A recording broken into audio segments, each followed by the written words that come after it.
माता की छत्तीसगढ़ महतारी की। हम लोग बृजमोहन जी के ऑफिस में हैं, चुनाव का समय चल रहा है। बृजमोहन जी एक ऐसे व्यक्तित्व हैं जो कि कहते हैं कि राजनीति सीखना अगर है तो बृजमोहन अग्रवाल जी से सीखना चाहिए।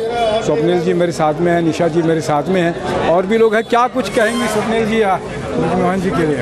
कहना क्या है, छत्तीसगढ़ चुनावी उत्सव और महापर्व से गुजर रहा है और ये हमारी जीत तय है और केवल एक फॉर्मेलिटी निभाई जा रही चुनावी। ये दक्षिण विधानसभा है, भारतीय जनता पार्टी का सबसे कद्दावर कोहिनूर का ये क्षेत्र है। यहाँ एक केवल परंपरा निभाई जा रही है, जीत हमारी तय है। अब तो आपको मोदी जी आके कह चुके हैं, शपथ ग्रहण के लिए सबको न्योता दे चुके हैं। क्या कहना ये दक्षिण विधानसभा शपथ ग्रहण में लगता है कि मुख्यमंत्री बृजमोहन अग्रवाल जी बनेंगे? जरूर।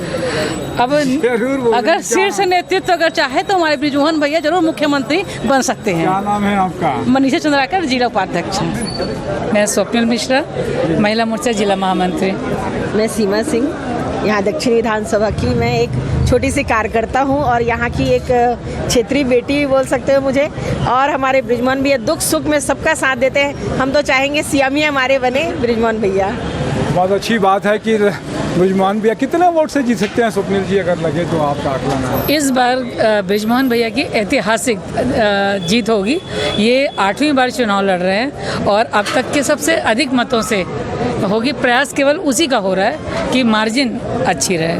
क्या लगता है इस बार थोड़ा सा अप्रिय घटनाएं भी हुई हैं तो उसको लेकर क्या कहेंगे? क्योंकि कांग्रेस भयभीत है, उनके अनाचार, अत्याचार, आतताई कार्यवाही जो उन्होंने किए हैं 5 साल और झूठे वादे किए हैं गंगा जल के, जो कि हिंदुत्व सनातन का आस्था का प्रतीक है, उसका दुरुपयोग किया है, हमारी आस्थाओं के साथ खेला है, महिलाओं के साथ झूठे वादे किया है, युवाओं के साथ झूठे वादे किया है। सबसे ज़्यादा महिलाएं पीड़ित हुई हैं, चाहे शराब को लेके हो, चाहे हमारे बेटे और भाइयों को बेरोजगारी भत्ता नहीं मिला हो, चाहे हमारे सर से छत नहीं मिली हो।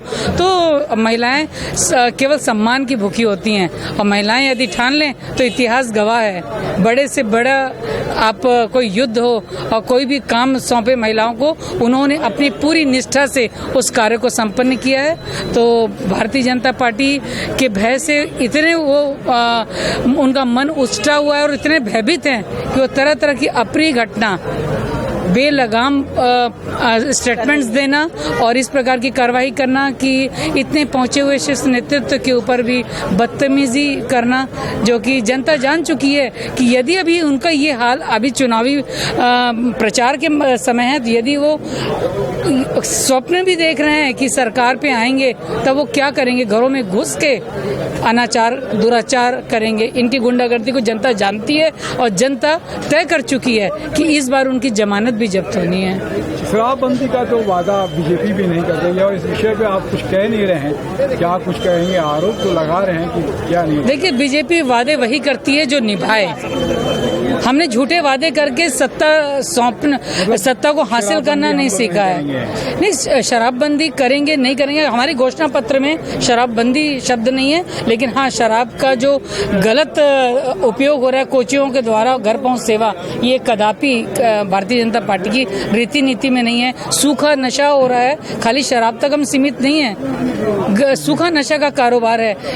छत्तीसगढ़ चूंकि कई राज्यों की सीमाओं में है, तेलंगाना है, महाराष्ट्र है, आपका मध्य प्रदेश है, तो ये एक नशे का गढ़ बना दिया गया है और यहाँ पे बाहर से भिखारी तक आयात किए जा रहे हैं जो तरह तरह की टैबलेट्स दे रहे हैं। मेरा बोलने का मतलब ये है, ये कांग्रेस की सरकार पता नहीं किस किस मुद्दे से धनोपार्जन करे, ये उसमें उनकी मास्टरी है।